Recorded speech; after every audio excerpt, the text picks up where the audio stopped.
Welcome to the Stephen Sayun podcast. Welcome back to episode 6. I have Jake Tara on. He is pretty much a specialist when it comes to tendon health. Most people do know a lot about Jake's work on social media. He's got the hypertrophy clusters out, and he's got the patella tendon knee protocol program. So if you guys aren't following Jake Tara, I highly recommend that you should be following him to upskill your knowledge on tendon health. Thank you for joining me, Jake, and giving up your time.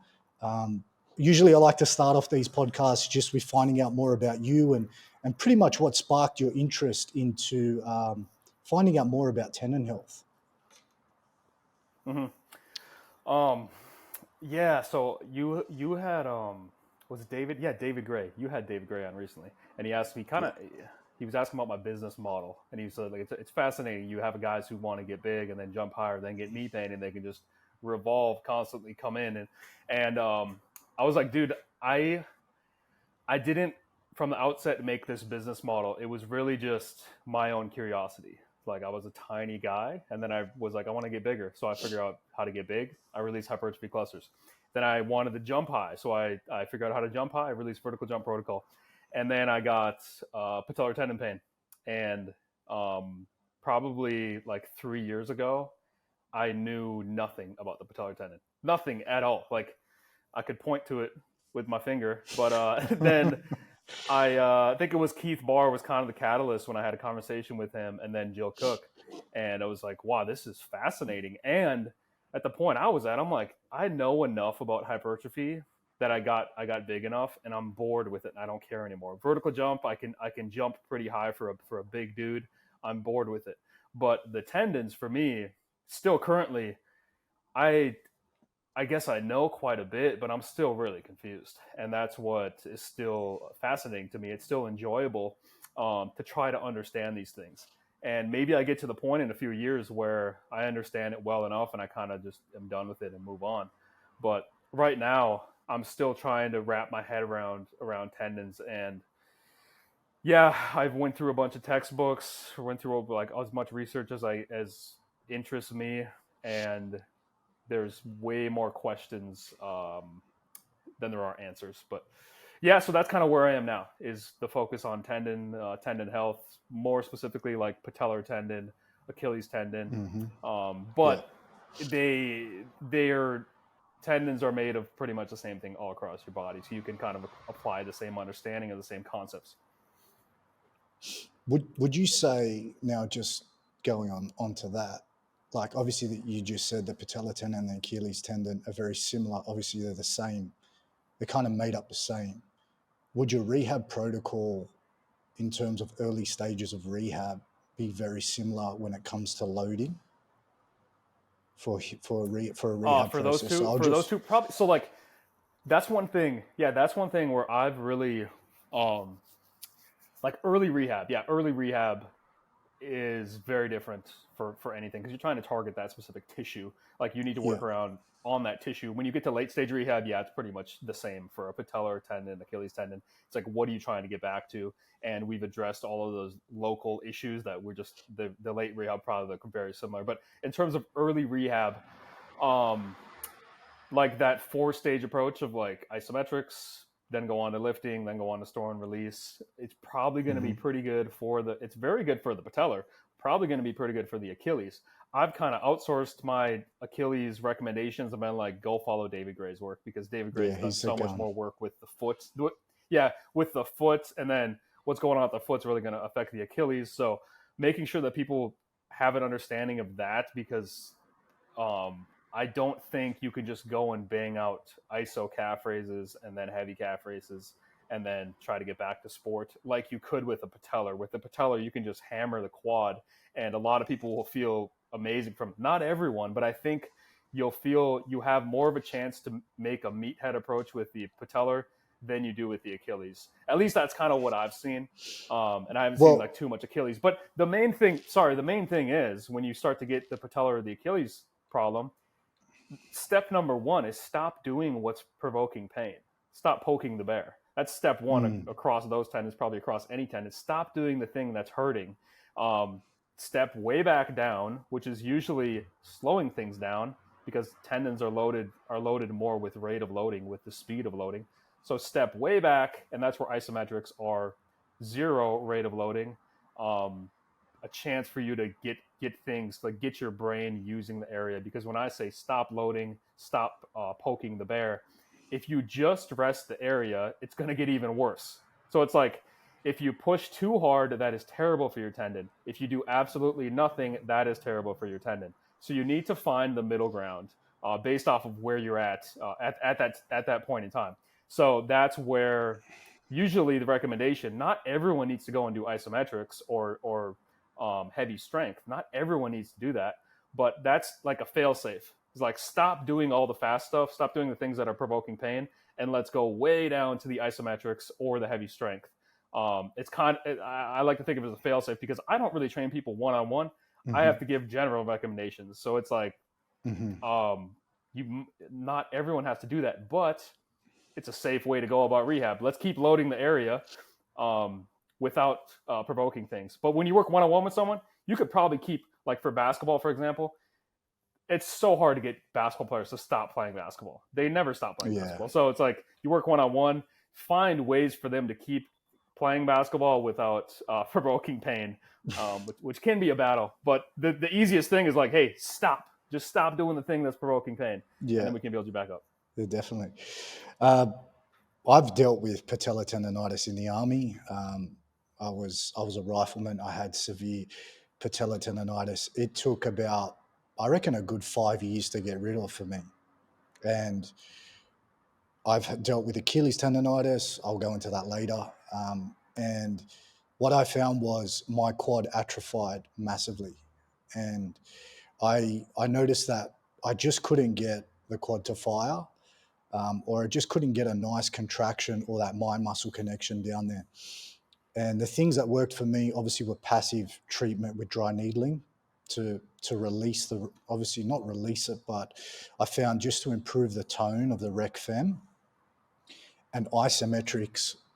For both, I've had a ruptured Achilles tendon and patellar tendonitis, and isometrics were pretty much the best thing to get me out of pain. But then I had to progress that with just traditional methods that we know that is out there already, with heavy eccentric loading, and then obviously getting back into concentric loading, and then moving into a higher rate of force development with like extensive work, and then moving into more intense plyometrics. So what I wanted to really delve into from there was like, have you researched any PEDs for tendon health? Is there any, like, I'm sure there's a lot of people out there that think BPC 157 is great for tendon health, or growth hormones and things like that. Is there any, studies out there at the moment that have delved into performance enhancing drugs for tendon remodeling and speeding up the process? Great question. And I'm kind of like, that is one thing.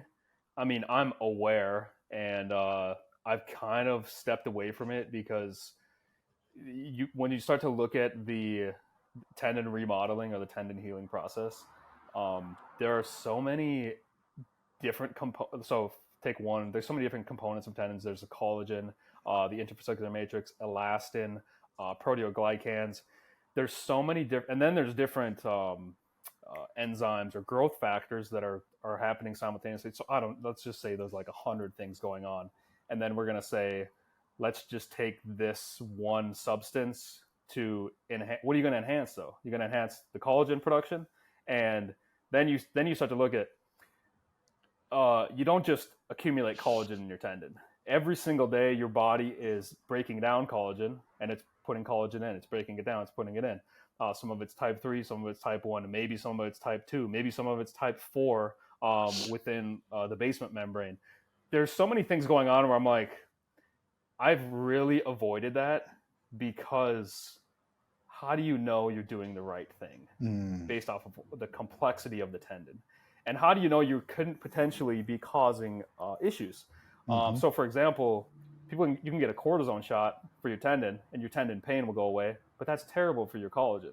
And I would bet, I don't know if this is there is a fear of future rupture with a cortisone shot, because you've just taken away pain, but the structure is still compromised. So, anyways, when we get to like BPC 157, what are the other things people take? That seems to be like the big one. I've kind of avoided it, and I've probably avoided it because I've been able to make people better without it. Mm-hmm. Yeah. I've been able to rehab people without needing to get the injection. And there's PRP too. People do PRP. They do tendon stem cells. There's so many different things, but generally, when I talk to a person that's going through patellar tendon pain, if I have a conversation with them, there is going to be an obvious gap in the rehab, which that's usually where I go to address is let's do the active thing, because they want to go and get a PRP. They're like, should I get PRP? And it's like, I don't say no, but it's like, dude, you have an obvious problem in your rehab, which could be you're not taking your time and you're just jumping right back into sport. It could be that you still have an emaciated quad and you haven't worked on your quad for long enough. You haven't given your rehab enough time. It could be that you haven't given the tendon healing process enough time, which is something that happens over months.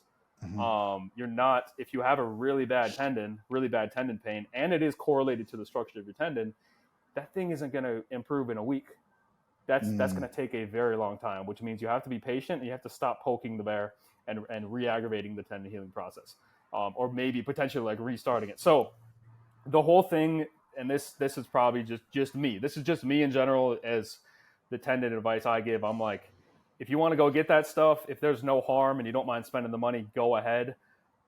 At the end of the day, you still have to follow good rehab, because you can't just inject this thing and then like, I'm going to go play basketball again. Of course. That's not the way things work. Yeah. Yeah. And it is individual. I've talked to, all the people I've talked to that have gotten PRP, it's done nothing for them. Same. They felt that's better exact same as me. because they rested. Yeah. It's a fucking. They felt better because they rested, and then they try to go back, and it's like it's just as bad, if not worse. Yeah, it's actually made it even worse in terms of it's real cranky at the moment. I've got a few combat sport athletes that I work with who've had PRP injections, I think 3 or 4 at a time in sequence, and they're always in pain. I've had to just give them time to rest for about 2 to 3 weeks and not train that certain body part and work around it. And they haven't had any relief from PRP, which was my next question. Is there any like real fucking data on PRP for that? Because when I ruptured my Achilles by stepping backwards, and I mean, I'm sure I don't want to talk about your injuries because I know it's probably pissed you off and it's led you down this deep, dark rabbit hole going, fucking why me? How did this happen? And then you're probably going to retrack your steps thinking, was I sick? Did I not sleep good? Did I eat a shitty fucking fatty meal the night before I trained or whatever, right? You can get into your head about it and get, it can become like your life and an obsession about why did this happen and how do I avoid it? And the reality is you can't really avoid it unless you just wrap yourself up in cotton wool. And I personally believe if you've never suffered a serious injury in your life from playing a sport or training, you've never really pushed yourself. And it doesn't mean go out and get injured because that shows that you're a hard worker in the gym or you play sport. It just means that like you've kind of pushed yourself to that threshold and exposed your body to perhaps a certain load that it wasn't ready for, or there was many underlying conditions there. So when I ruptured my Achilles, I did it wrestling just by stepping backwards. And there were many factors leading into that. I did plyometrics a day before barefoot, where I was never do plyometrics. I had a powerlifting background and I decided to take up combat sports. Silly of me. I'm as stiff as a tree, by the way, so I'm a pretty poor mover. Before all that, I was a state level sprinter in school, and I hadn't done any running in about 10 years. And I decided to do some plyometrics, and not having a good understanding of plyometrics, I was doing some fucking ridiculous hurdle lateral hops consistently over these hurdles, and my foot felt like lead, like a dead weight. And The next day, I had a poor night's sleep. I went into wrestling. In the warm-up, I said to the coach, my feet feel like they're getting stuck on the mat. The mats have just been cleaned and they were real sticky. I stepped backwards and I thought someone was driving a barbell into the back of my heel as I was stepping backwards. And it was a very intense burning sensation and then a massive pop. By all means, the pain wasn't that bad. It was more the shock, and I knew what I did straight away. And when I was like, fuck, I've just ruptured my Achilles. And then I took a knee. I couldn't walk. My foot was just like disconnected. And I couldn't feel the tendon. It had balled up and it was just mush. The next day, went into surgery, and then I couldn't get off the internet. And all I could research was, you are more likely to rupture your Achilles tendon between the ages of 30 to 40 years old. And I'm like, why the fuck is that? Why is that the case 30 to 40 years old? Is it because that's when, most people get married, take on, more responsibilities, still try to burn the candle at both ends in terms of trying to look good, feel good, still enjoy your life and still make money? What could be the case there? Is there an actual biological change or something, or physical change? Do tendons degenerate as we age? I know there's fucking a heap of questions in there, but if we were to try and pinpoint or to look at why this may be, is there any real, like, why 30 to 40 years old? And is it the elastin that we lose as we age and the collagen?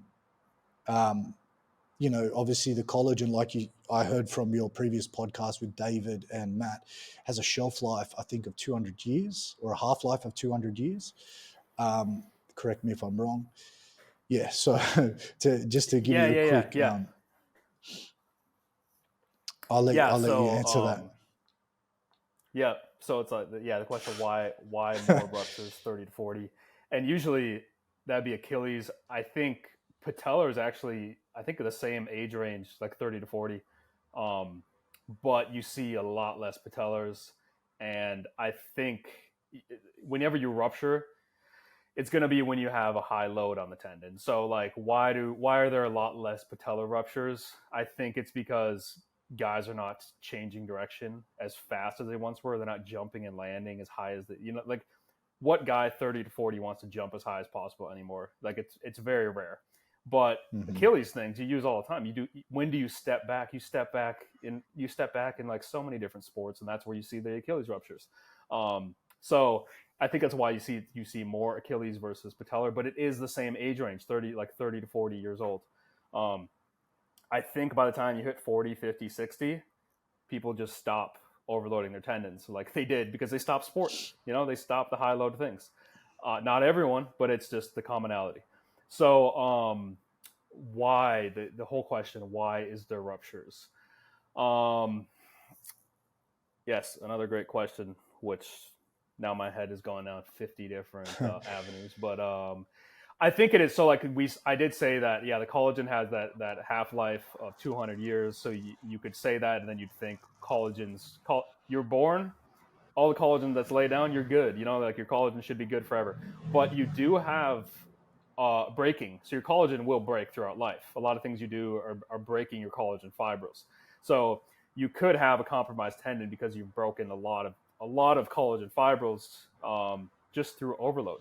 But the collagen is also so like the collagen helix is like, what is the exact length? I think it's like 300 nanometers.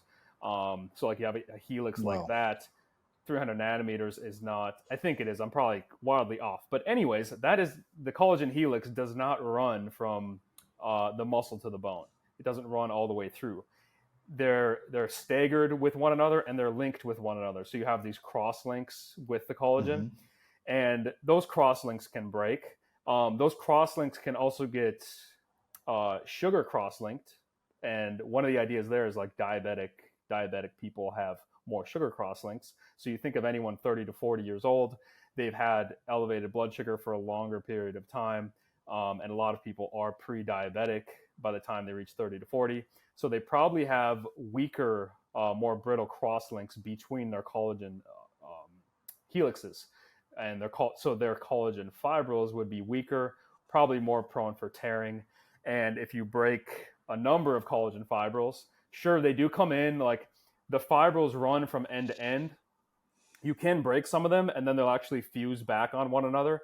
I don't know how long this process takes a very long time probably, but you kind of have a compromised tendon. So by the time you're 30 to 40 years old, yes, your collagen does have a very long half-life, but that kind of ignores that you can also break collagen throughout life. So like you have, by the time you're 30 to 40, you've probably broken a lot of collagen fibrils, so your tendon is compromised.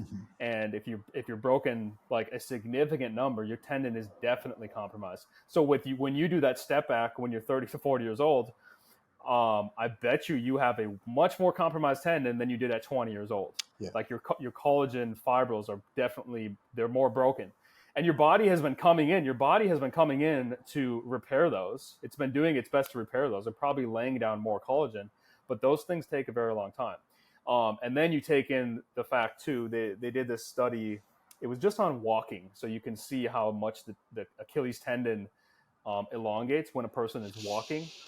And they looked at younger people and older people, and the old people had more elongation of their Achilles tendon just from walking than a younger person. So you're actually stretching the collagen more by being older.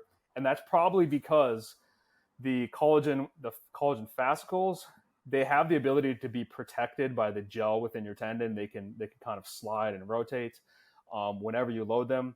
But as you get older, the gel kind of goes away. So you have less sliding and rotating within your tendon, which would mean that you're going to be stretching your tendon more with everything that you do. So when you're 30 to 40 years old, you stretch your collagen more than you do when you were 20 years old.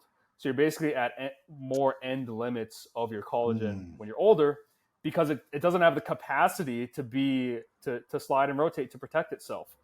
And now I don't know what you do to kind of try to keep your gel within your tendon or keep the ability. That's exactly to what I was going to ask. I don't necessarily know what exactly you could be doing, or if by the time you get older, it just goes away. It's just going to be a thing like that. This would kind of paint in my head that when you're the 20-year-old athlete, you're 20 to 30 years old, your collagen within your tendons are very protected because they can be within the fascicle, and the fascicle can slide and rotate, and the gel gets beat up, but the gel can kind of handle that thing. And then by the time you get 30 to 40, the gel's kind of starting to decline, and now you're just stretching a tendon more. You're just at more further limits of the stretch. And if you stretch a tendon far enough, you rupture the thing. So yeah, by the time you're older, you're stretching a tendon more, it's elongating more. When you're younger, you don't have to elongate that much because you got gel that's working within your tendon. But yeah, that question of what do you do to kind of stave off that degradation of the gel? I currently have no clue. There's a researcher, Hazel Screen, who's done a lot of work on the interfascicular matrix on horses, and they see the same thing in horses where they kind of reach that age, and you're just going to be stretching your tendons more. You're just going to be having more ruptures because the gel has kind of declined. But maybe if I can have a podcast with her soon, maybe she'll have a secret. Maybe she'll have the secret for I'll be looking out for keeping that. the gel healthy. Yeah, maybe there'll be some secret. And there's other components too. There's within your fibrils. So like I like to make that distinction of you have collagen fascicles, and then you have the gel outside the fascicles, which can protect the collagen. But within the collagen fascicles, there's fibrils, and then there's fibers, and there are different interactions that go on there too with proteoglycans, with what's this one, hyaluronan. I don't necessarily know how to pronounce that, but that's a big one within tendon. And I'm just trying to read all these collagen biochemistry or tendon collagen biochemistry books to get to the bottom of this, like this HA substance. I was just reading a book today. They're saying it's like kind of like an elixir of life, and these certain people, they don't run into these joint issues because they have higher quantities of this. I think it was the rat, the naked mole rat or something, has an extended period of life, and it has like way more of this HA substance than other rats or even humans, and that's a component of tendon. But I don't necessarily know enough about it at this current point. I know there was a research paper on the interfascicular matrix, and when you damage the interfascicular matrix, the damage can get into the fascicles. And one of their I think it was an injection they were recommending was this HA substance. And I was like, that's fascinating, but I guess currently I shouldn't even be talking about this with you because I know so little on it. But I'm just kind of painting the picture of you have the collagen fascicles and then you have the gel. But then within the collagen fascicles, there's so many different things going on in there, which again supports this idea in my head where I'm like, if you're going to start injecting things into your tendon, what are the potential negatives? Because you better have a pretty good understanding of the 100 different interactions that are occurring. And if you're just trying to take away pain, you can take away pain with a cortisone shot, but that is awful for your tendon. And I wonder how many of these other things could potentially be awful for your tendon as well. Yeah, it's quite scary because like I've had to have cortisone shots, and the biggest fear was like, shit, I'm going to rupture this thing. And I'd love to know, obviously, if it does take away the pain and it gives you confidence to go out and load that site or that tissue and that tendon, I mean, it's not a great thing because it's just masking a problem.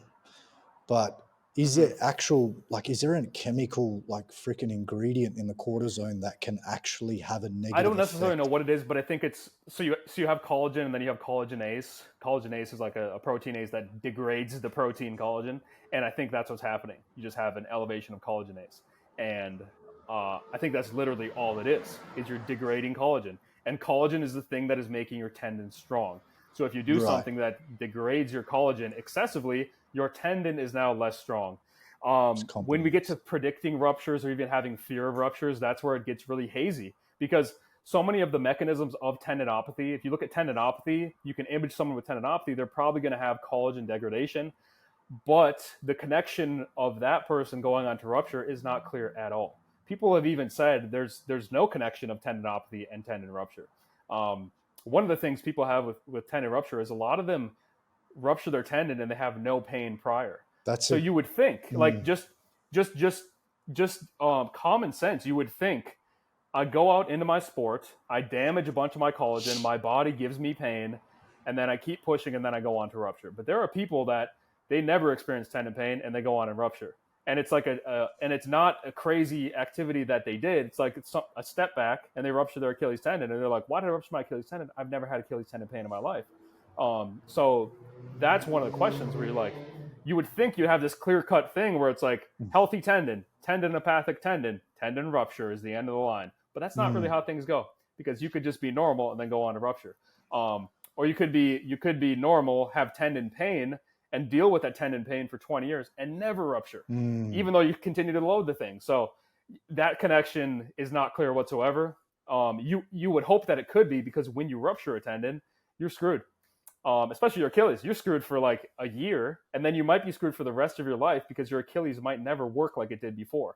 So I would hope that we could get to the point where we can start predicting these things or saying this is more likely to lead to rupture and we need to really avoid that. But that's not the point it is right now. So the point right now, you just like go and play. If you rupture your tendon, I'm sorry, but it happens. It does. You know? And I was like, what are the preventative measures? I don't necessarily know the preventative measures, but you could just backpedal and look at everyone who's ruptured a tendon. And like your story, you said the fatigue, the plyometric load that you had, like there's always so many things that go on that then you have someone go on to tendon rupture, which is something you really want to avoid. And they always kind of make sense. But you have to also think survivorship bias, where you ruptured your tendon on that day. So you're going to say, that is the case that you're going to look at and say, I did all these things wrong. But I bet you that you've had 100 other cases of your life, even worse, where you've done things even more wrong than what you did there, and you never ruptured your tendon. So it can be like an entertaining thing. Why did I rupture? Like I ruptured my lat tendon like a couple of months ago, and I can entertain all the ideas why I ruptured my lat tendon, but I don't really do it I'm like, hey, it happened, Mm-hmm. and I got it reattached, and now I rehab, and hopefully I don't rupture the thing again. Do you reckon that's about it? you'd bring out a lat tendon rehab program? Now you'd probably going to be a master. No, not at all. Even dude, even these books, all these books that I read on tendons and tendon rehab, there's nothing on lat tendons. No, it's very There's rare. so much on Achilles, patellar, yeah, and wrist tendons, elbow tendinopathies, rotator cuff. What else? There's all these tendons of the body that run into issues, and they cover them in all these textbooks. But lat tendon, never. So there's no need for lat tendon rehab. So yeah, I'm just kind of disinterested. It's just kind of given me more of an appreciation of the tendon healing process. When they reattach your tendon onto the bone, it's like 6 weeks of letting that thing scar in, and then it's just progressive range of motion. But that whole time, the tendon healing process, when you rupture it, you get it put back on the bone. That doesn't happen fast. That happens over months. And if you want to speed that up by injecting it with things or trying to take certain substances, I just don't know the potential negatives. There has to be potential negatives to that. You would think, I rupture my Achilles. Okay, put it back on the calcaneus, and maybe in 500 years we can be like, in a week you're going to be good to go play. Maybe that's the case, but right now it's like you have to appreciate the tendon healing process, which takes months. Yeah, I think you're right. And when I ruptured mine, I'm still not the same. It's been over 4 years, and you can see my piddly little, toothpick of a calf. It's definitely shortened. The medial gastroc is definitely like atrophied, and the soleus is terrible. And I didn't have any Achilles tendon pain in the lead up to that, but 10 years prior to that in the army, I had horrible pain around the calcaneus, where just even touching it, it was like real. Even putting shoes on and having the shoe rub on the back of your heel was just terrible. So I went down in the army running in boots. I never ruptured it. I was jumping off, 6-foot bridges, and I had never ruptured anything. And then 10 years later, there was no sign of it, like you said, and it just went. And yeah, it's quite frustrating, but here we are now. And I, definitely when I ruptured it, there was no clear path on rehab I wish I knew David Gray. I wish he had his foot in Achilles program out 5 years ago. Would have saved me a lot of money and a lot of trial and error. And then I hear stories about this Russian gymnast who ruptured his Achilles, got surgery 3 months later, then went and competed in, some sort of European national championship. I'm like, how the fuck is that possible? Like, was it a full rupture? Was it, did he partially rupture it? Was he in a boot for, because when you rupture it, they put you in plantar flexion so the ends meet, and you can't do anything for 2 weeks. But man, I was like rack pulling 200 kilos with one knee on the bench, 3 days after surgery. I was going crazy because I just couldn't sit home and do nothing. It probably didn't help the healing process either. But yeah, it's just amazing how you hear those freak stories, which leads me to like my next question is like, are there outliers that can lay down collagen faster than others? The genetics have a role in the process of healing with tendon health. Like, is that something that's been studied or researched? Because it is a bit like frustrating when you hear that, when you're never going to be the same, or you still don't feel the same 5 years later. Yeah, I don't know. I don't know the positives. So like, I don't know what are the positive genetic components of tendon health. They have to be out there, but they're not going to research. They're going to research the negatives. They're going to research the people that have like collagen disease, but it's usually not going to manifest. Well, it can. It's usually not going to manifest in their tendon. It's going to manifest in some other organ of their body because everything has collagen. Everything has elastin. So you can have changes to collagen and elastin. It's basically a collagen elastin matrix, your tendon, but that's like all of your tissues. Your lung is collagen and elastin.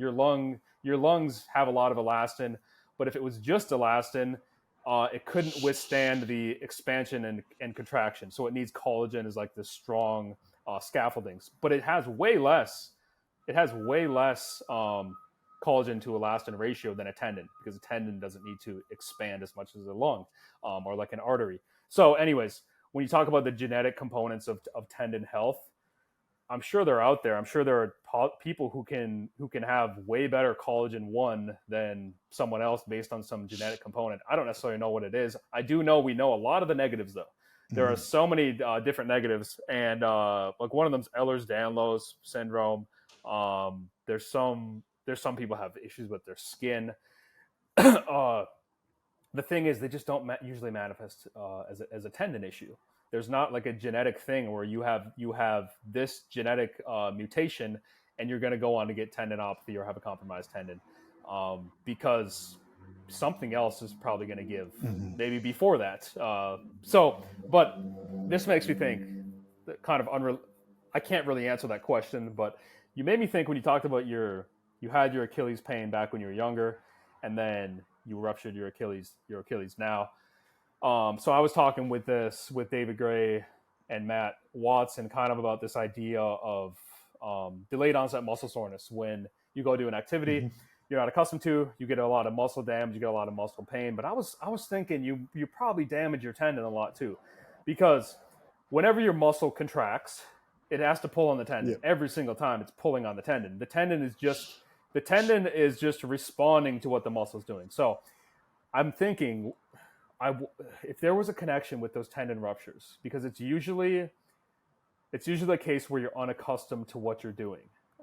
Even the case for my lat tear. Sure, I was doing a lot of deadlifts. Like I had deadlifted 695 back in the day on a trap bar. What's that in kilos? Trap bar. What's that in kilos, Jake? Because we're in Australia. 300? Yeah. So that's fucking huge. What do you weigh? Probably around 300, yeah. Quite a bit over 300. A little bit over 300, because 300 would be like 660 pounds.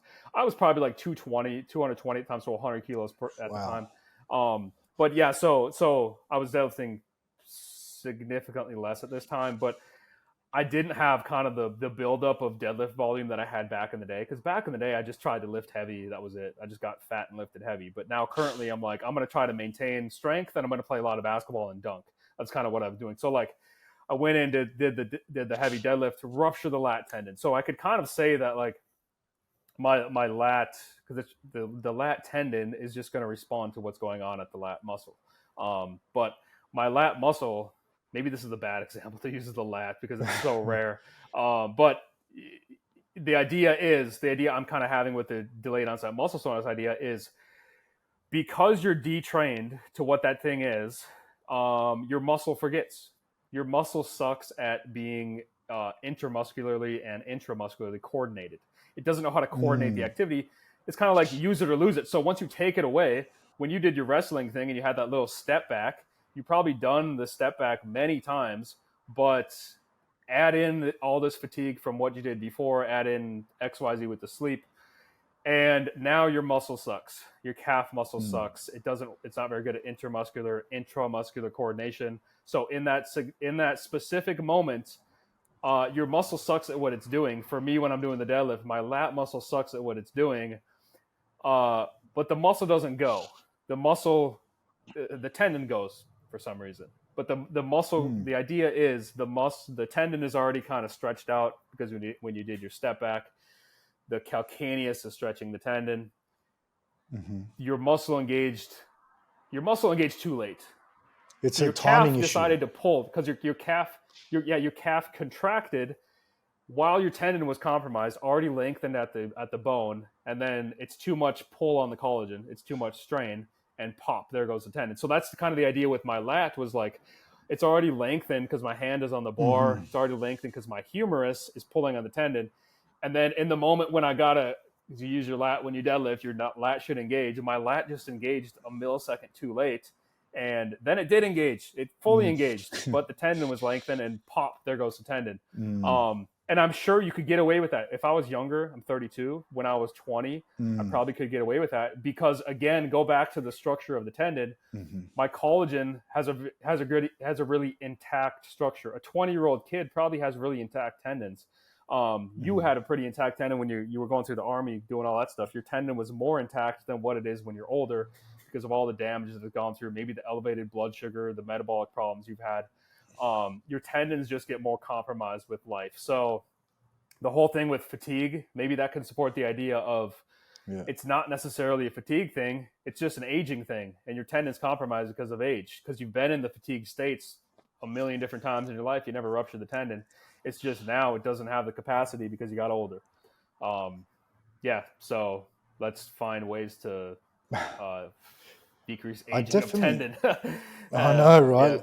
Yeah. I definitely think it's interesting, like fatigue playing a factor in timing and motor control, where if the muscle can't contract at the right time and the tendon has to pick up the slack, where let's say, for example, me going into wrestling, and I'm sure there's going to be a few people that listen to this, not a lot, a few people that when you do step back and the muscle doesn't contract and the tendon picks up the slack, it's on a greater stretch.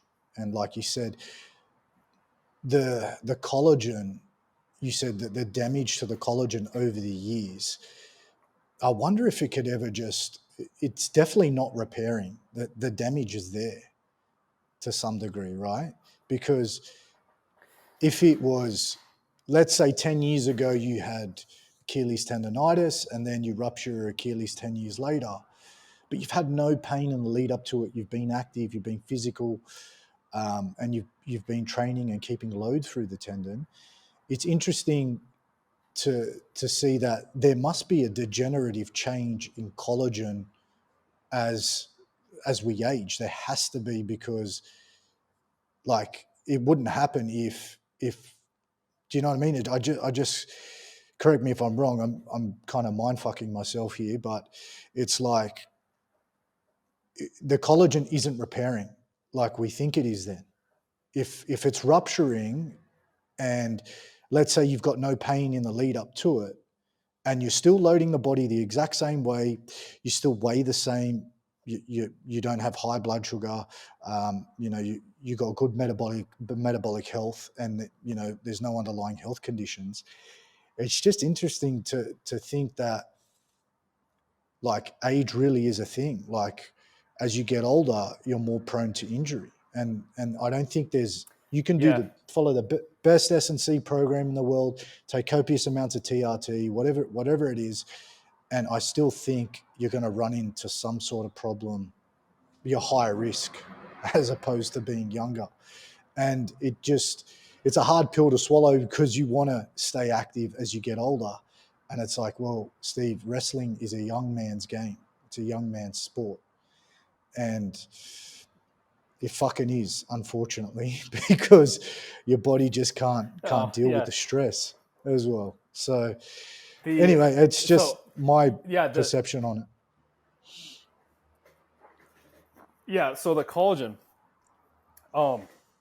it's like, I mean, there's so much collagen within the tendon, and I don't even know, can they even look at this stuff? Like the closest I can get is maybe like the fibrils. Yeah, but it's so like there's so much collagen within your tendon, and there was that idea of like you damage it, it's never turning around. But then Keith Barr comes out with the isometrics and the concept.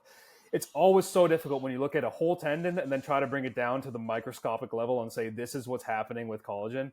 But his idea is you have the collagen and you have the cross links, and then when you hold an isometric, you break the cross links, and now those bonds can now get stronger. So is it necessarily that your collagen helixes are broken, or is it the bonds between the helixes? Because it's a triple helix. The triple helix is bonded, and those things can get damaged. And then the triple helix of collagen with another collagen, there's a cross link there that can get damaged. So Keith Barr's idea is like to try to actually get to the microscopic level and heal those bonds and heal those cross links and heal the collagen within the tendon. And then you have this research by Seth O'Neill kind of brought it to my attention, where I think it was tendon rupture or tendinopathy. I don't necessarily know, but it was like if you have underlying degeneration, you have a 4 times likelihood of developing, let's just say tendon pain, because I don't want to say rupture. That might be too far fetched. You have 4 times if you have tendon pathology abnormality within imaging of your tendon, you have a 4 times likelihood to develop Achilles tendinopathy later on. With the patellar tendon, it was 7 times. So Shit. you have this damage within your tendons, and then you go on. You have a more likelihood to develop pain later on. Maybe you have more likelihood to develop a rupture later on. So these ideas with Keith Barr of healing, because he has a couple of case studies where you have the degeneration of the collagen, and he does the heavy isometric loading, and that actually heals the area. So when you do the ultrasound, the MRI scan, there's no longer this hole. So the idea you would have to assume is that now it's well aligned type 1 collagen, which is exactly what you need to have a strong tendon. So it kind of makes me wonder if in the future, if we could go back, well, if in the future we have a case like yours where you're going to go and you're going to do your wrestling thing and you have a bad Achilles tendon, they might take you and say, we're going to go and do this loading program because we don't want you to risk rupturing your Achilles tendon, because we know we can actually change the structure of your tendon to make it more resilient. That could be a thing in the future where you take someone who has just an awful looking tendon and be like, let's do a loading protocol, because that idea of the stress relaxation is the heavy isometrics or the heavy strength. You can kind of do either one. That causes a reorientation of your tendon, which can make the structure, can give you more structural integrity. So that's a thing, because I don't want you. I mean, you were kind of saying as you get older, and I was saying that too. As you get older, you're just going to have more damage. But there's got to be ways, and I think the heavy loading, the heavy slow loading, could be the way to increase the structural integrity of the tendon. Now, let me add one more layer to this, because this might be unavoidable. Is if you ever look at a stress strain graph of a tendon, so as you stress a tendon more, as you pull on it more, you have kind of this strain response, which is kind of like a linear line, where as you pull on a tendon more, as you add more stress on a tendon, it elongates, which is like very obvious, right? You pull on the thing more, it just stretches out. But when it's relaxed, when a tendon is relaxed, the fibrils of the tendon, you think of the fibrils as being these like running through the tendon like this. But when it's relaxed, they're actually crimped. So they have a bend. They have kind of a kink to them. Yeah. All the collagen fibrils have a kink. So that when you look at the first part of the graph, there actually is not, it has kind of this buffer zone where it's taking up the kink, it's taking up the slack. And that's thought to be kind of a protective area of tendon where whenever it's relaxed, it has this area where you're not actually stressing the collagen, because all it needs to do is just unkink. And the unkink, you're not going to rupture the thing when it's unkinking. But when you get older, so there's some research, as you get older, the kink kind of gets less and less. Right. So you have actually more of a stretched out collagen. So then the idea is you don't have this kink level. So whenever you start loading, you're going to be loading more. You're going to be stressing the tendon and straining the tendon more, because that kink is kind of going away. But so that's definitely a thing that's happening. It gets very muddy. There was some research on I think it was anabolic steroids. Maybe this was too old. I don't know. People who took anabolic steroids, they actually had more of a crimp. They had more of a kink in their tendon. So you would think you're more protected. You should be more protected, but they're actually more likely to rupture their tendon. Was that because the negatives are collagen? I don't necessarily know, but I think the way maybe we could visualize this is you're supposed to have a kink in your tendon, a crimp in your tendon, collagen fibrils, and that's protective. If you get too much of a crimp, like maybe the anabolic steroid users, that's a bad thing. And if you get no crimp at all because you're older, that's a bad thing. I don't necessarily know why it would be a bad thing to have too much of a tendon crimp. Maybe it doesn't. Maybe it can't engage properly. Because you pull on the tendon, you need to engage. Yeah. And maybe that causes some weird thing going on there. Maybe it's some other mechanism with the anabolic steroid users and why they rupture tendons more. Maybe like a definitely with age.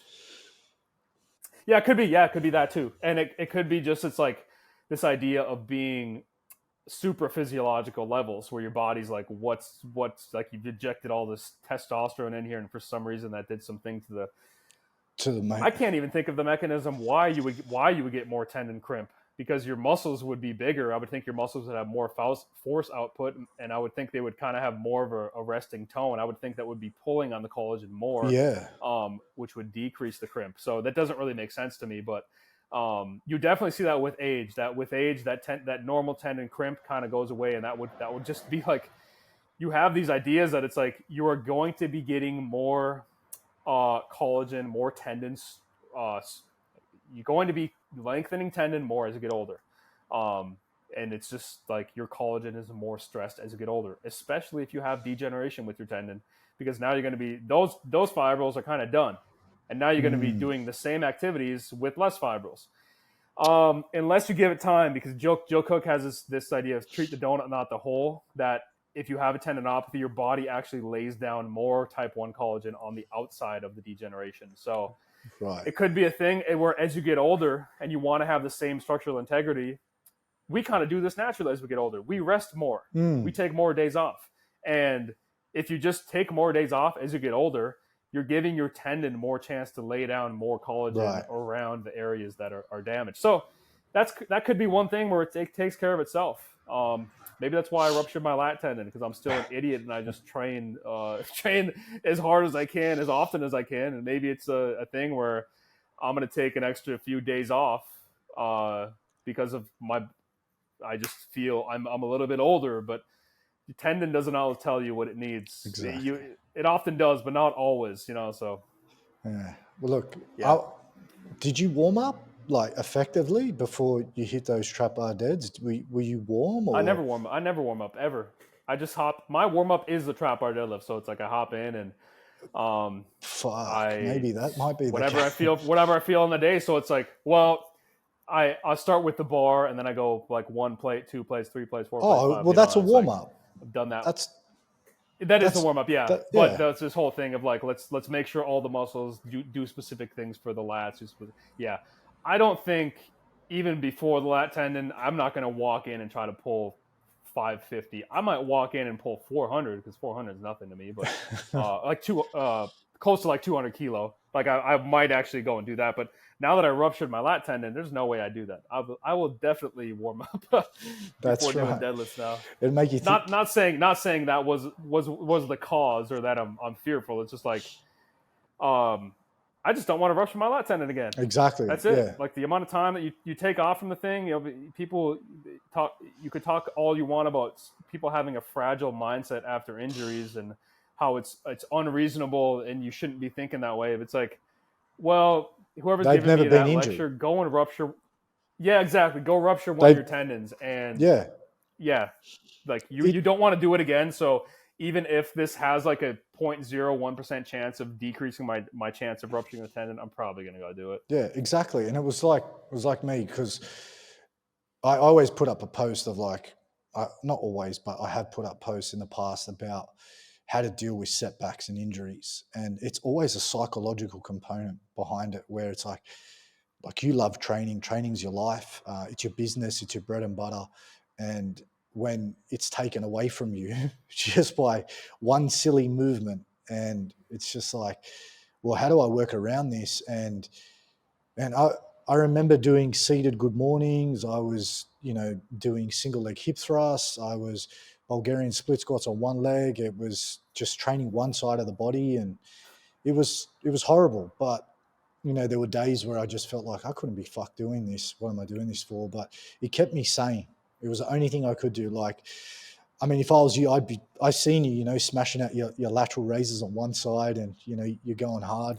I think it's the best thing. Like, I think an injury is a blessing in disguise for a coach, because they're forced to grow outside of their comfort zone, which makes them, how do I say this, like more relatable to the gen pop out there, where if they're struggling with a setback, you know how to navigate a way around it to maintain some sort of metabolic health and physical condition, to bring some sanity into your life. And I think that's a big part, is just to keep going and find ways to work around it. And it's only going to add more tools into your toolbox for you to help others out there. Okay. Now, my next question. I don't know. Sorry, go again. Yeah, I was just going to say, for me, I might just not trap bar deadlift again. I don't really care. Do you reckon with the trap bar deadlift, as illogical as that is, were you not going to hinge at all with a barbell? Can you hear me now? Yeah, I lost your video. You there? Oh, okay. It's all right if you lose the video. That's fine. As long as you can hear Okay, me. we're still good. Yeah, Yeah, we're yeah, still yeah. good. It's So Riverside's shit. well, here's the thing. No, I think it was just a position of the trap bar where your arm is Mm, kind of externally rotated, and there's probably stretching the lat a little bit more than like having your hands close and pronated. mm, And then it's just the psychological thing of like I'm gonna see a trap bar and be like, dude, screw that piece of equipment. But I just don't like I'm not a power lifter, or I'm not mm, like at that point before where my identity was so tied into deadlifting 600 or trying to deadlift 700. I just don't care. I'm like I'll do some RDLs and stuff. I'll probably do RDLs because that can engage my lat from the top. But yeah, I mean, there's yeah. definitely some probably illogical psychological things going on. But I'm like, dude, I don't care. I want to just not tear my lat again. I want to just stay big and have Yeah. do some hinge exercises for my hamstrings and my glutes. But like, I want to be able to play basketball and dunk basketballs. Um, that's kind of what I enjoy now. So, Yeah. but yeah, so it probably does allow me to relate to someone maybe going through that or something like that. But the thing I kind of believe is like I'm gonna forget. Like I already forgot when I tore my lat. I was pretty pissed for like when I figured out I tore the thing because I took 2 weeks off and never went in for it, and then I figured out I tore the thing, and I'm like I was pretty pissed for like 2-3 days, but I've completely moved on. So if someone today was to come up to me and be like, "Dude, I just tore my lat," I can't really relate to them anymore. I went through it, sure, but I forgot. I Yeah. forgot what that feels like. So it's like, Yeah. hey, that sucks. I mean, go get surgery, but yeah, and even training, like I have all my boys I train with here play basketball, dunk with, lift heavy with. We've kind of just stopped training together, and I don't blame anyone. I don't really care. I'm like I I can't do a lot of things you guys do, and if we just kind of have a Mm, falling out for a while, that's just natural. I don't blame you guys. The thing I replaced it with is reading tendon books. That's kind of what I've kind of replaced training with. I know I'm going to pick it up. I know that training for me, I'm going to get in the gym and be able to lift again. I know I'm just going to mm, pick it up again. But it's almost like what I've been doing for rehab. It's just been like minor stuff, and I'm like I really am not working that hard. It's just that I've lived it out, man. I've lived out a lot of the training. Like I've mm. pulled over 600. I pulled not necessarily 300 kilos with a straight bar, but like I guess a little bit under. I've squatted 500 pounds. I'm sorry, I can't do the Wow. math on all these kilos for you. I've benched enough, dunked basketballs, played decent basketball with my friends. It's like it's just kind of a hobby, but that Hmm. whole drive I used to have, I don't really have that drive anymore. That drive has Yeah. went for my business. I have that drive for my business, and the Exactly. training is just kind of taking a back seat. And I'm like, I just do it for fun. But Yeah. putting myself back in when I was 24 years old, the type Yeah. of I had nothing else going for me in my life, so training was it. Hmm. But now it's like I've replaced it with the business, and now I care more about the business. So it's like, yeah, probably increase the relatability to an athlete who all they have is the thing, all they have is the sport. But I can be Yeah. a person where I have knowledge. You know, I have so much knowledge because I worked in the business, which means I have to develop knowledge for tendon rehab or like tendon prehab. So yeah, that's kind of where I can help. But yeah, anyways, I th- that, I think that's a that had natural. anything to do with it. It's like, I think it's a natural yeah, form of growth. Like I was obsessed with training in my 20s, and then as soon as I hit 30, I was like, shit, I need to pay some bills. I need to make money, and I need to. Got married, had a kid, and now I'm 37, and it's like, fuck, you know, training for me, I think it's just evolution. As we age, it's just normal, and your priorities change. It doesn't mean that you still can't go out and do the things you love and train, but you just don't really take it as don't really care about how much weight I lift now, as long as I feel good, and I can back it up. The next day. That's pretty much it. That's the enjoyment I get out of it now. So I spoke with Matt McInnes Watson, and we spoke about high calves, long tendons, especially around the Achilles, obviously. And is there any? Have you read anything, or do you know of anything about let's say sprinters, they have really long, Achilles tendons, they have short, high calves. Are they at higher risk of ruptures because they've got more tendon? You'd say they're more tendon dominant as opposed to, people with big juicy calves with a big soleus and stuff like that, where they have a very shorter Achilles tendon. Is there any correlation between the two? I'd be interested to know. I haven't really found any Um, studies on that. yeah, I haven't seen anything, and I would think if there was, we would know.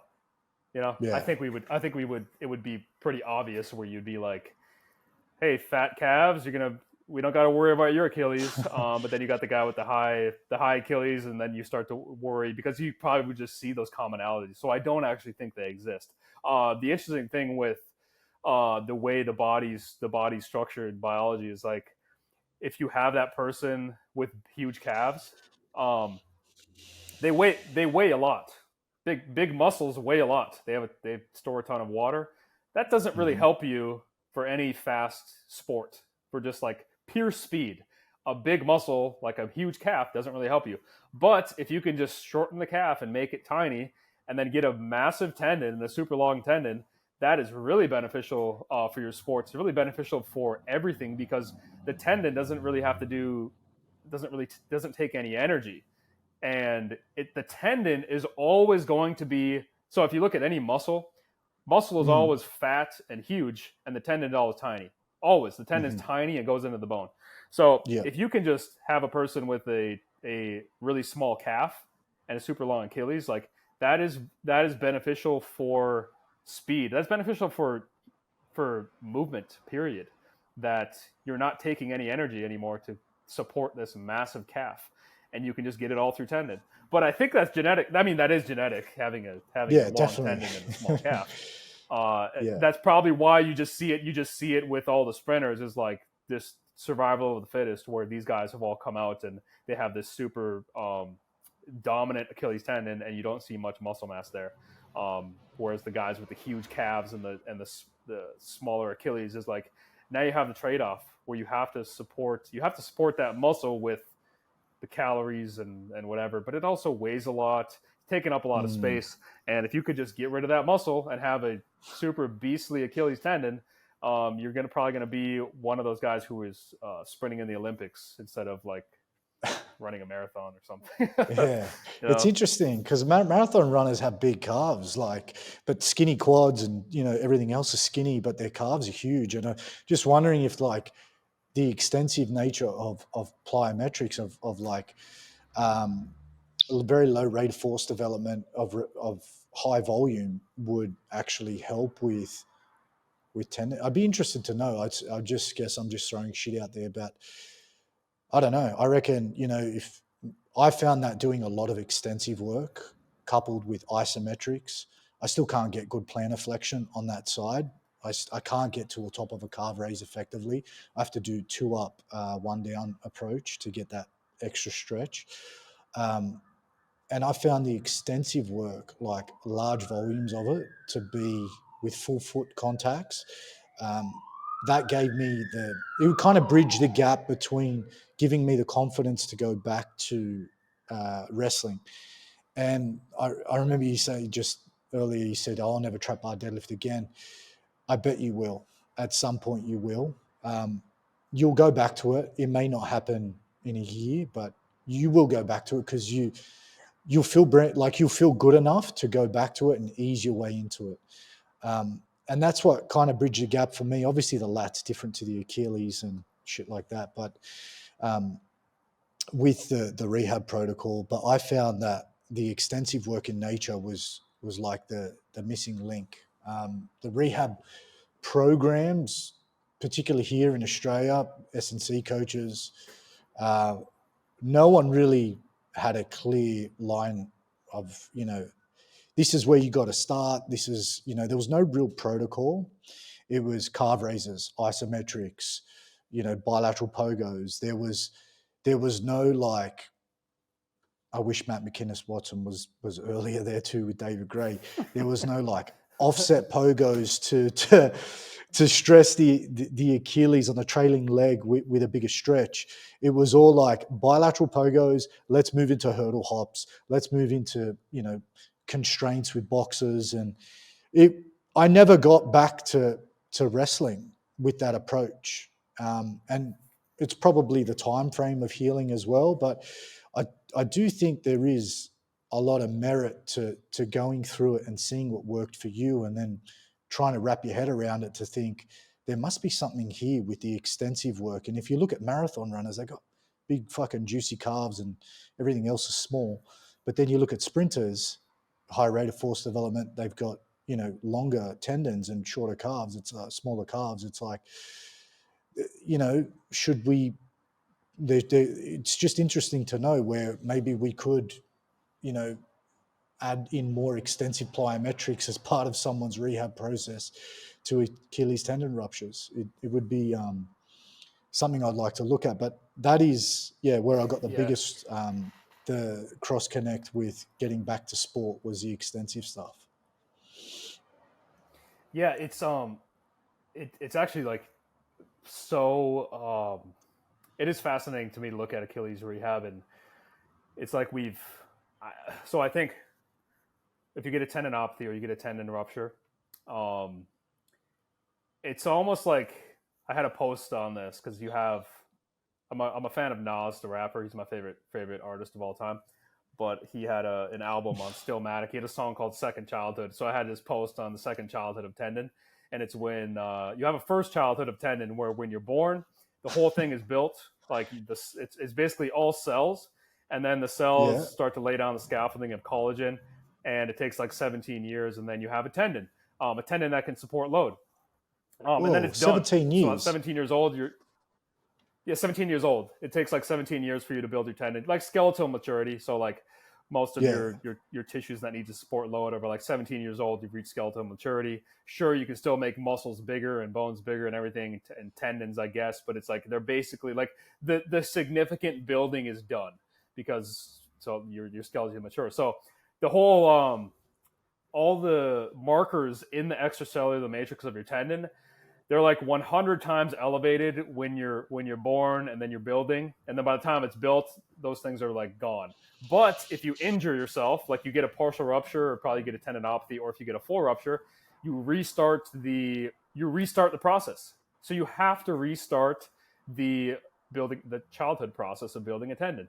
So like your fibrils have to get built again. Your fibrils are built and then they laterally attach onto one another, and then they can be lengthened through the whole length of fibrils. So like all these processes have to happen again. They don't happen to the same extent. It's not like 100 times of the markers within your tendon. It might be like 20 times. So like the regenerative capacity is poor based off of what the generation capacity was. So when you're young and you build the thing, it's through the roof with the building processes that are happening. And then by the time you're 30 and you rupture your tendon, you have to rebuild. They're not as robust. Like the process is not happening as much. So anyways, when you talk about the Achilles rehab and saying how like common sense it does, it's just so fascinating to me. It's like you take someone with Achilles rehab and we're going to appreciate this idea that the tendon has to rebuild now. And when you're a kid from 0 to 17, how does a tendon get built? It gets built by you being a kid and you giving your tendon millions of like contract relax cycles. The tendon doesn't contract and relax, but it has to based off the muscle. So millions of those things happening, and as a kid, you're moving all day, so your tendon is stressed all day, and then you rupture your tendon, and your tendon rehab is I have you for 1 hour a day, where we're going to load your tendon, and we're going to do it in a way of a straight up and down calf raise, and then we're going to do it or like an isometric calf raise. Then we're going to do a eccentric concentric calf raise, and then we're going to do a pogo hop. And it's like that's 1 hour of the day, and that's how we're going to rebuild your tendon. But how did you first build your tendon as a kid?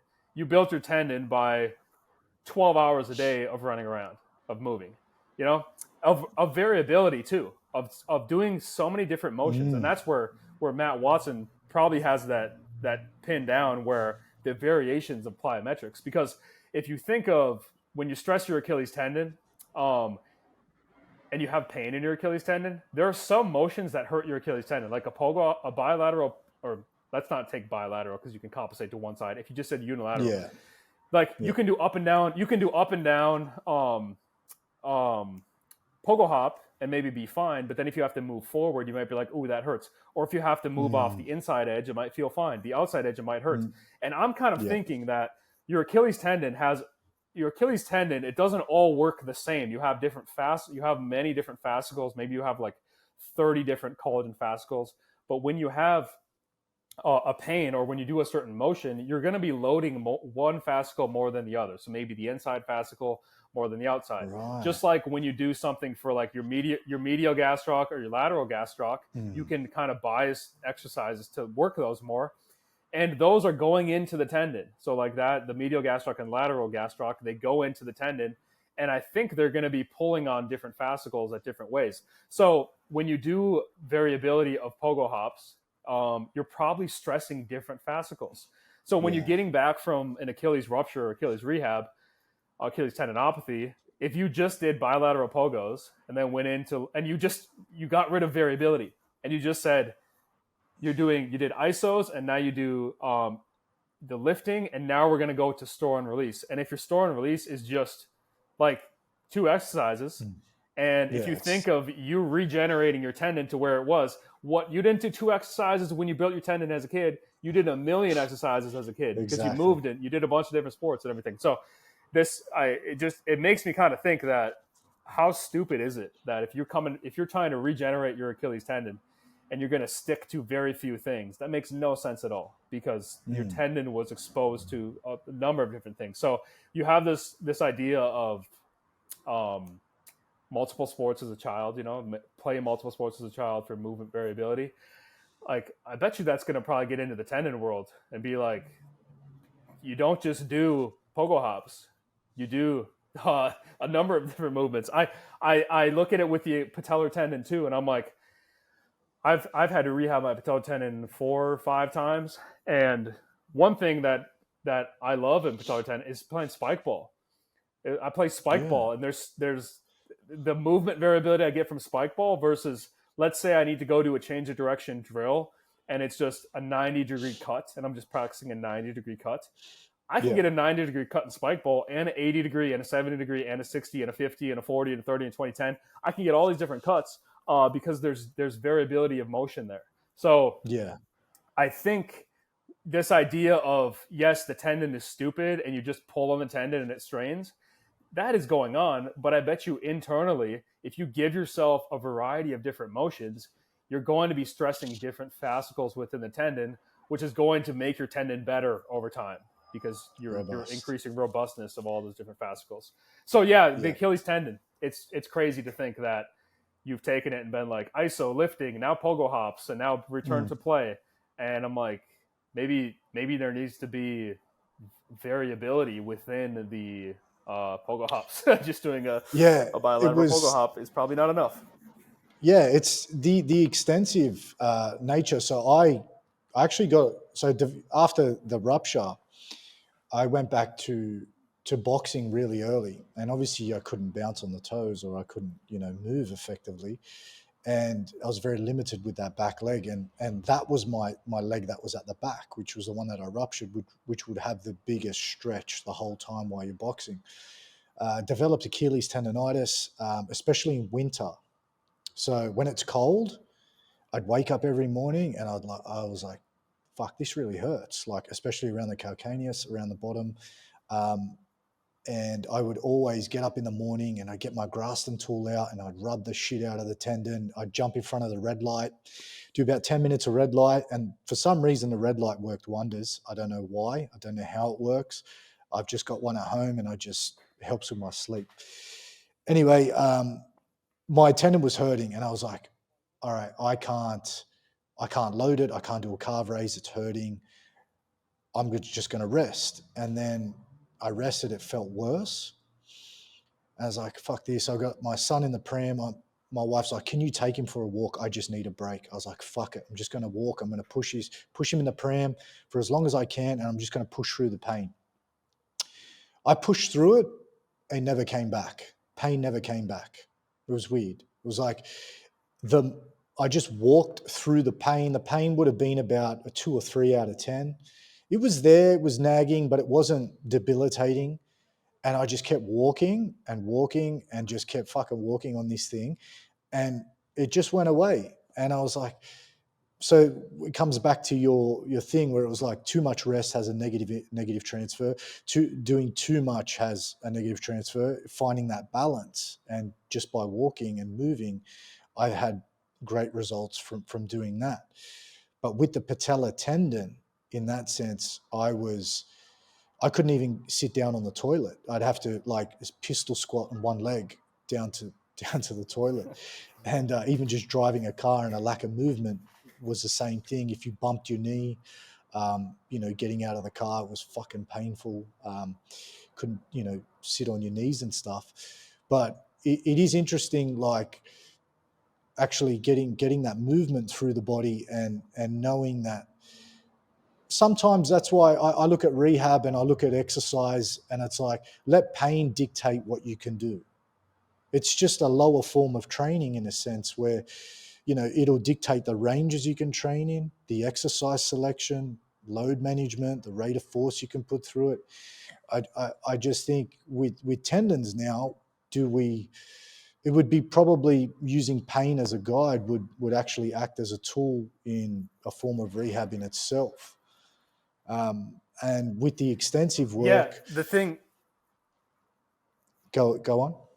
Yeah, so I was gonna say with pain. Yeah, so like Achilles patellar is, I like pain, but I like pain like next day pain, like morning pain.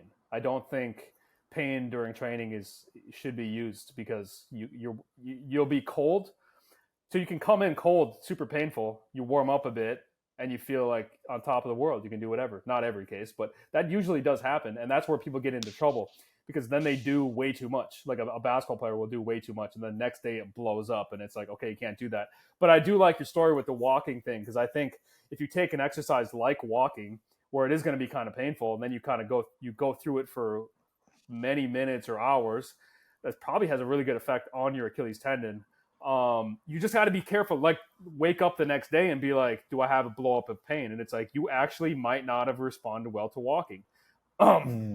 Because the next day pain will always tell you have a weird thing going on with your tendon that the pain will decrease. I think it could be like chemical signals. It could be temperature signals. But whenever you warm it up, the pain decreases. Always, the pain significantly decreases. And then when you go to bed and you wake up in the morning, you don't have the same chemicals there. You don't have the same temperature, and it's cold, and then it will blow up, and you'd be like, "Oh, my Achilles! I can't even walk now." And it's like you have to look back at the previous day and say, "Did I do too much?" And that's where the warm up can get in the way. But yeah, you always have those cases like that. Like I had Achilles tendinopathy. I just had a blow up, like an acute blow up, like red hot, painful to the touch. Couldn't do it, and I went for a many mile walk, and I was limping on the thing. I don't know if that was good for it. I think I did too much. That's probably too much. It stuck with me. Yeah, it stuck with me for a few days. But that was a big part of my rehab where I kind of knew it was just a reactive tendinopathy. I didn't cause probably too much structural damage to the collagen. It was like the gel on the outside was kind of overloaded. That was the concept, at least with the reactive tendinopathy, a short-term tendon pain. And walking was just my rehab. I was just like, when I can tolerate, I'm just going to walk as much as I possibly can. And that's going to get a bunch of load through the Achilles tendon for hours of the day. And that's going to be good. I think with the patellar, it gets kind of difficult because the patellar tendon, like, what do you do? Because it's always about the quads pulling on the patellar tendon, the quads making the thing tight. And walking, like, you might not get that same relief of walking because your quad has to keep you upright the whole time. And it's like, it can actually make it worse. Like, I've worked many 8-hour shifts at jobs with patellar tendon pain, and walking all day, standing all day, and it would be stiff. It would be stiff as a board. And it was like, so I don't know the exercise you could do for the patellar, but Achilles seems kind of simple where it's like, the walking can be such a useful tool for Achilles tendinopathy if you're paying attention to next day pain responses. Why are isometrics so bloody good? Like, what's the? I mean, is it when the muscle fatigues, the tendon has to take over? Like, why is it? Why I did when I had that Achilles tendon flare up after I was doing 6 weeks of isometrics where I would start with, just yielding variations of 1 minute holds, not even with weight, just body weight.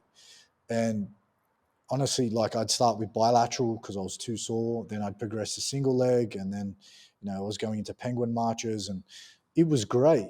And I got a really good relief out of it. And whenever I do get flare ups again, I always go back to isometrics.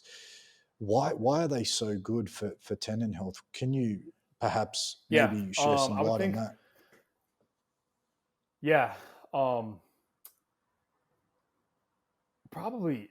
So one thing I think is when you get a tendon pain, it's usually the structure of the tendon is going to be kind of messed up. It's probably going to be bigger, so you probably have more water within your tendon. It's just like your body's natural response. So like I kind of think of it. Maybe you shouldn't think of it on that growth perspective. When you're a child, it's like you have a lot of cells, you have a lot of water in there. You have a lot of things that are trying to build the tendon, and then think when you get tendon pain, your body's restarting that process. So it's like we want to pump more cells into the tendon. We want to pump more water, and that's probably what's causing some of that pain. Is you just have this like it's like a compression almost within your tendon. You feel like Mm, the thing is really stiff, and one of the ideas is you actually have more water within your tendon. So your tendon is just filled. Your tendon is filled with more water, which is not good to mhm, support a tendon. If you need a tendon to support load through your body, you don't just want the thing to be flooded with water. mm, You want it to be type 1 collagen that's well aligned. So your tendon, you get a tendon pain, it just starts to take on more water within your tendon. So one of the ideas with isometrics is you hold an isometric contraction at a tolerable thing where you're able to do it without like excruciating pain. And one of the ideas is it normalizes fluid flow. So it gets water, it gets the excess water out of your tendon. The fluid flow, I guess that's interesting. the term, is normalized.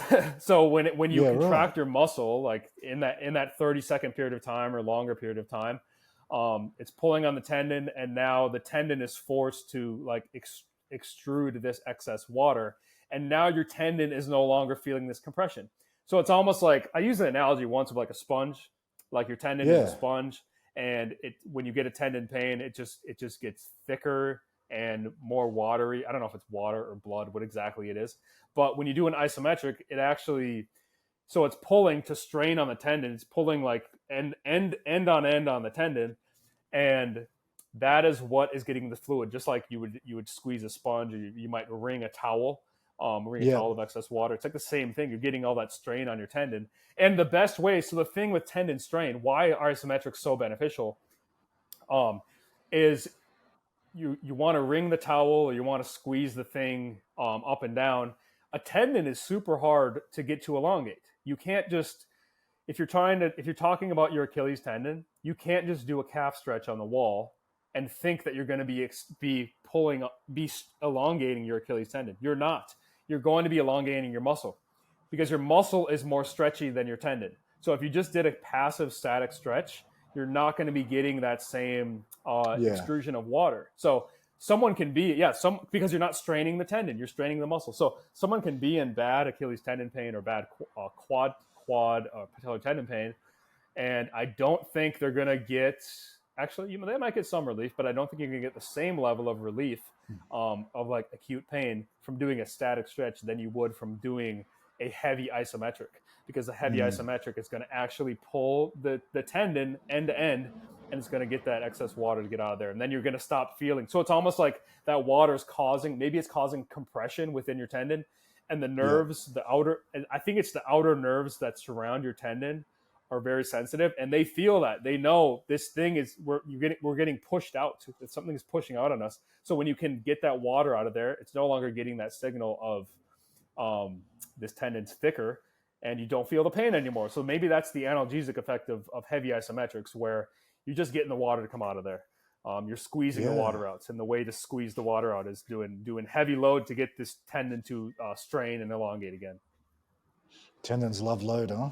That's pretty much Yeah, and that's a what that's the thing. they. You can get it to strain. So yeah, getting it to strain through the heavy isometric and getting that water to come out is great.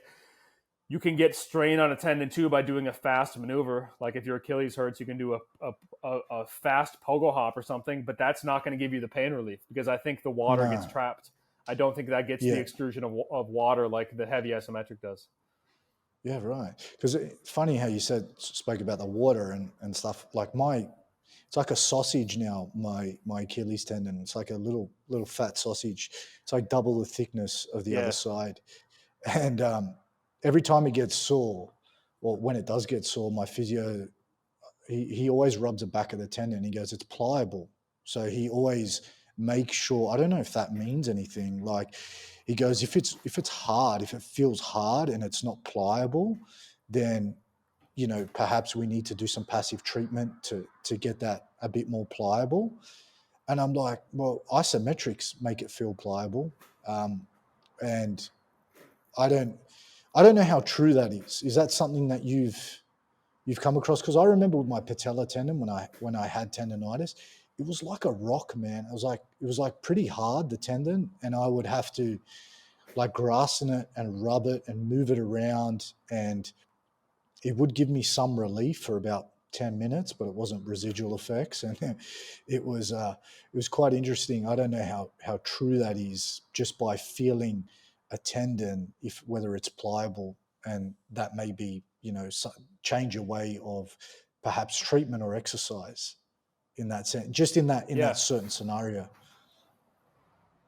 So when he said it's pliable, what's he doing? He's grabbing the thing and just moving it around, So yeah, like he grabbed the or just tendon and he pressing was on it like, to see if it has he give. was, yeah, like he was pressing it, and he was like, he would grab, like put his fingers over the Achilles like this, and he would like move it left and right and see if it had a bit of give, or if it was if it was really stiff and hard and it wasn't moving.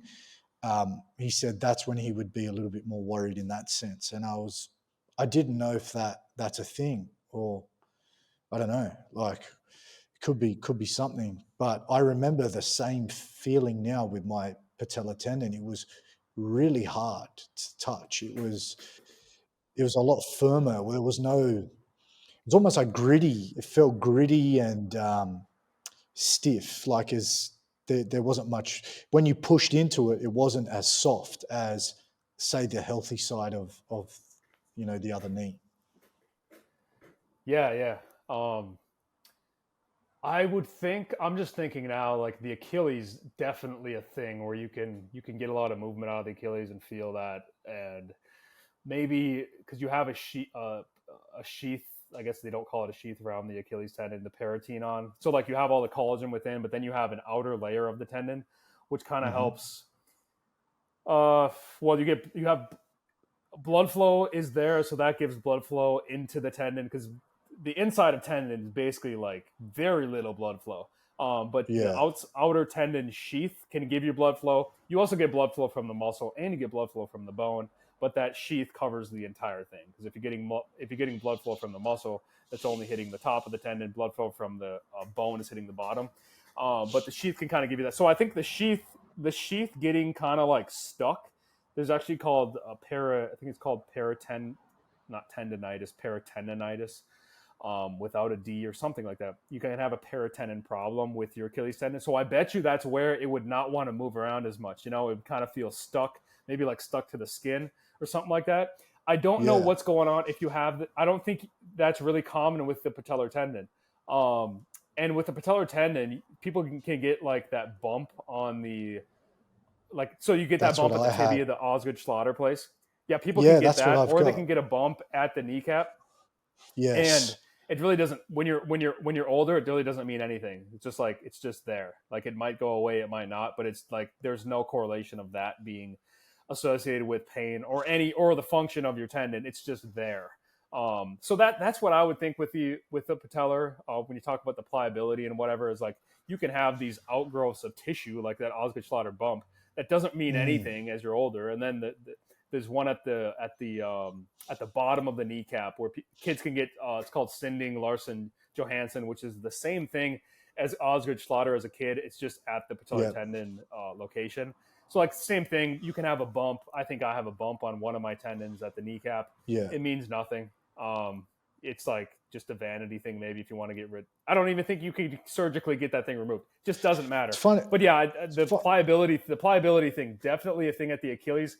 And I have had people that have done loading programs for the Achilles, and they just do this natural movement of their Achilles, and they're like, that is the game changer for me. Like that really helps my Achilles tendon. And I'm just like, hey, if it helps you, keep doing it, but I'm not going to look into the mechanism and try to justify it. Yeah. If it feels amazing and there's no negative, keep doing it. Keep doing it. And that's probably the thing with some people's rehabs is you'll find random things that make you feel amazing.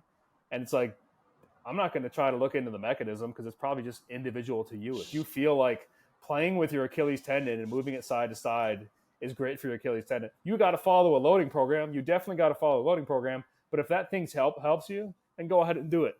Don't go and prescribe it to the other 10,000 people going through Achilles tendinopathy because it's probably not going to do a thing for them. Right. Interesting. Look, mate, I feel like I could talk to you for hours. I'm going to ask you one more question, and then I think we'll wrap it up. I remember you talking about antibiotics and how antibiotics can have a negative. There's a certain type of antibiotic that can have a negative effect on tendons.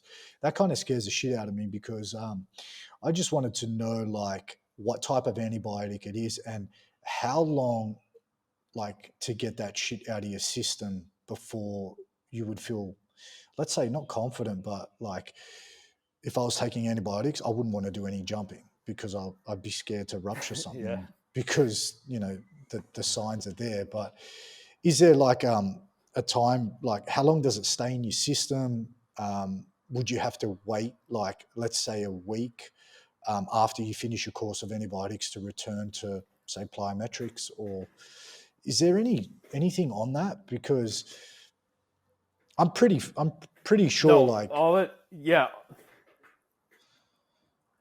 sorry. I'm pretty sure like all it is no, go ahead. Keep interrupting each other. Sorry. So I'm pretty sure there's got to be like some sort of thing. Like I've had clients who were saying they took Reaccutane, which is like an acne medication, and they developed severe tendon pain from it. And it's quite interesting. It's weird. I was like, the doctor was like, we need to get you off this medication because it's fucking up your tendon health. And I was like, I'd rather have pimples than a ruptured tendon. So interesting. I never heard that. I gotta look into that. But the antibiotics, I think it's called fluoroquinolones. I think that's what the pronunciation is, fluoroquinolones. And I actually just so I did those 2 podcasts with David and Matt, and I think I brought them up. Maybe I brought them up in both those podcasts. And I said, I don't know if they still prescribe these. And then this morning, a physio reached out and he was like, hey, I just listened to a podcast. They still prescribe these. And and then I was like, well, it's probably better not to die of an infection. Like if you have to take antibiotics, you should take antibiotics. Like when I worked my last job, I had pneumonia. I got pneumonia. Ooh. And I don't go into the doctor till I'm almost dead. And it was like 2 weeks. And the soccer coach was like, dude, you look awful. You need to go in. So I went in. It was bad. Like they pumped me full of antibiotics immediately to get rid of that. Shit. And I just wait. I don't even know what antibiotics those were. But so fluoroquinolones, I would bet that other ones are also probably bad for your tendons. But that's one that is still there that they still prescribe to people, and that's really correlated with future tendon rupture. So I think when people rupture their tendons, they actually will ask if they've taken those antibiotics, or maybe they'll look at the medical history. But I don't know if other ones have the same effect. That's interesting that you said Accutane would do that. But to me, reading all these books because the tendon is They call it the extracellular matrix because your body's made up of cells. There's cells all throughout your Mhm. body, but then outside of the cells is the extracellular matrix, which is kind of like all the things that help the cells. Because if you were just made up of cells, if you were just made up of cells right now, you'd be a pool on the floor of cells. You would have no scaffolding and no structure to your body. So the extracellular matrix is like bone. You know, bone has cells in it, but most of bone is the matrix of extracellular. So you have extracellular matrix, bone, tendon, muscle. Muscle is mostly cells, but you do have collagen. It's not extracellular matrix is many things, but one of the main components is collagen. So I look at when you take antibiotics and it just messes with your gut and it messes with your brain, and then the Accutane, if that's a thing too, if it messes, if your skin is a problem and that's something to do with your skin, guess what? It's extracellular matrix that you're Yeah. influencing, and extracellular matrix is through your whole body. So if you're Mm. doing one thing that messes with your gut, it's probably going to mess with your tendons. So it's like Right. everything is connected. Uh, this was, and it's another funny thing. Like you were talking about when I talked about the tendon rehab basically being like a second childhood. Like you need to now regenerate your tendon, and then it's funny because we take people and we don't treat them like a child with their training. We treat them like do 1 hour of training, whereas it's like you probably need to do what you did as a kid to effectively rehab your tendon because you're regenerating your tendon, and the process, Mm. how it was made before needs to probably be done again. So talking about this, that if I say it like that, it's pretty common sense. You know, it's pretty hard to refute that. But when you talk about everything being connected and people are like, oh, the gut can affect tendons, seriously? It's like when I worked my job at university, or our soccer coach, I told him once I was doing RPR, which is like the muscle activation spots, and I was like, yeah, the big toe affects, because like you could rub your neck and see glute activation, and then glute activation could Oh, also affect your big toe. And I was telling him how fascinated. I'm like, yeah, dude, it's crazy that the big toe can affect your neck. And he stopped me. He's like, what do you mean? They're connected. Of course they affect one another. Of course, like why would you say they don't? Yeah, it's kind of a stretch to say like the big toe all the way down there affects your neck, but it's like, dude, you're part of the same body. Of course they affect one another. Everything affects yeah. everything. So, yeah, this thing of tendon health, when you focus on tendon health, but what if you have a wrecked gut? You know, what if your intestines are Mm. destroyed? What if you have a lung issue like asthma? Like I had asthma as a kid. Is that why I ruptured my lat, or I had patellar tendinopathy? I've always had, Mm. whenever I take, because I'm Finnish, so we take a lot of saunas. Yeah. My skin, if I take like a sauna every day, my skin will go bad. My hands, the back of my legs will go bad, just get rashes Yeah. and stuff. So I'm like, I bet you these all have an impact to why I developed jumper's knee. But then you could look at, why did my siblings not develop jumper's knee, and they might have same genetics, same things with their extracellular matrix. And I'm like, well, they also didn't have the loading. They also didn't have it within them to want to go dunk basketballs. So that's why I Yeah. got the jumper's knee. So loading is always going to make it obvious to like what tendon issue you're gonna develop is the loading. But then you start Hmm. to step back and be like, well, how are we affecting the extracellular matrix within our body negatively? And so many things, man. If Accutane's doing it to your skin, and then the fluoroquinolones are doing it to your gut, what else? What other systems are we messing up with the environment and things we're putting in our body? And then that's going on to degrade our tendons or potentially causing tendon rupture. Um, there's probably millions of things, but the one thing for sure is the fluoroquinolone antibiotic. That's one thing they know for Avoid sure that. that they try to. Yeah, they tried, but you can't suggest it, because if you're going to die of something, it's better to take the fluoroquinolone and then Yeah. deal with the Achilles rupture later in life. Yeah. Yeah, definitely. I just wanted to ask because a lot of the guys I train with, like staph is a big thing, and everyone is on fucking antibiotics if you get staph. You don't want to risk that. And I was just wondering if I don't know if that has that ingredient in the type of staph antibiotics that they're prescribing, but it's I interesting kind to of know. doubt it, but I could be wrong. I just know that they do still. I guess that one physio was like, they do still prescribe it. but it seemed I like it was think kind of frowned upon. So, yeah. I remember. I think it's like for upper respiratory infections that you would find that ingredient in that. I'm pretty sure it was because I took it and I remember getting it and they said on the back of the box it said avoid heavy exercise or anything like that. And then I googled the ingredients and they're like, this has like if you're taking this antibiotic, try to avoid heavy loading or exercise because it can lead to a risk of tendon ruptures, which was why I brought it up. I didn't know how when you read stuff, you don't know how true it is. There's a lot of bullshit out there on Google, and it's hard to find your way through the fluff. And so it's good that we have people like yourself who actually delve into tendon health properly and actually really find the nuts and bolts of how it's all made up and how things work. Well, Well, mate, this dude, is a longer. it's also yeah. Sorry, let me Go say again. it's also difficult. Like you look at the fluoroquinolones, and then they say they might risk tendon rupture. It's like you could also think about uh, every business in the world is about making money. And if they make more money giving those to people, they might not care. And then the same thing with PRP is the evidence behind PRP is not very good, but there's this thought that it's like there's a lot of money you can make from giving people PRP shots. Yeah, There's a lot of definitely. financial backing behind it. So when you get into even research, like a lot of things I don't trust. Even a lot of the books I read, there's many things that I can't trust these things 100%.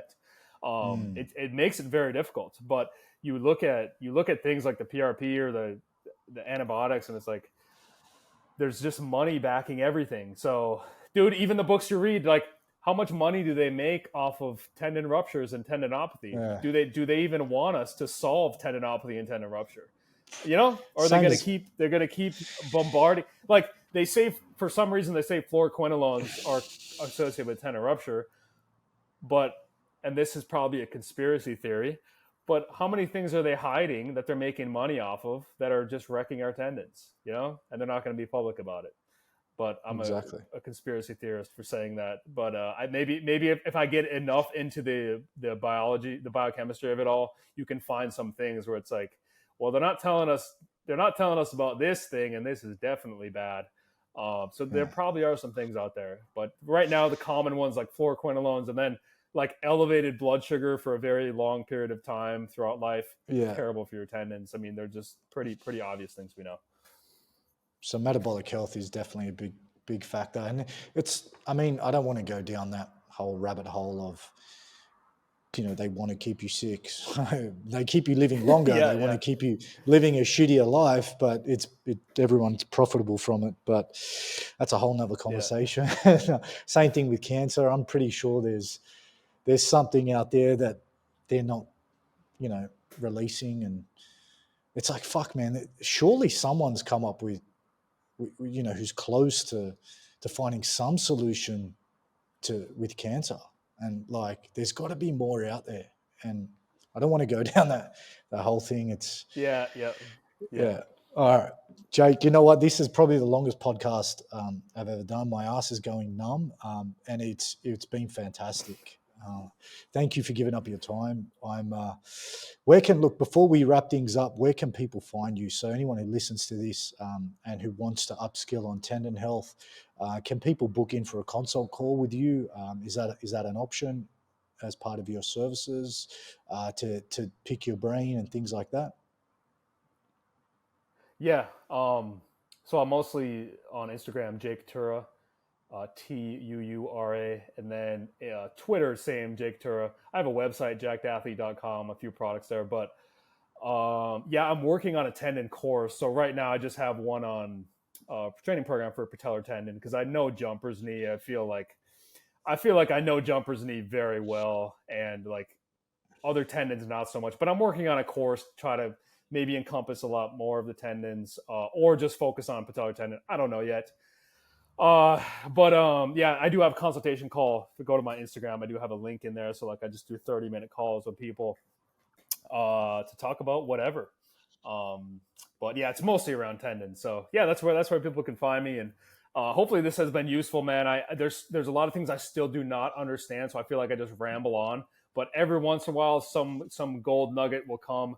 I feel Mm-hmm. like I learned that whole idea of the second childhood. I've now figured that out better in my head from this conversation. That Yeah. the first childhood, how you build a tendon. You build a tendon by being a kid, and then you hurt the tendon, and you need to rebuild the tendon. And now it's like we're gonna treat you not like a kid. And I'm like, no, I think you need to keep it's movement, man. You moved for eight Yeah. hours or whatever a day when you're a kid, and then you hurt yourself, and now you only move for 2 hours a day. And I bet you if you Yeah. added more volume of that, which is why you said like the Matt Watson, you feel great off the extensive plyos. It's like, well, obviously you're moving more, man. You're moving at a Mm-hmm. sub-maximal way, which is what you should be doing. And is Mm. that specific to tendon health? I don't think so. I think it's just like good for your body, period, to move Yeah. for the majority of the day. And just by proxy of you moving all day, now your tendon is better. Yeah, definitely. Mate, Yeah. thank you. Yeah. I've learned a lot today, and it was great having you on. And I'm sure a lot of people that are going to listen to this are going to get a lot of value out of it. So thanks again, brother. Yeah, sure. Thank Take you. care.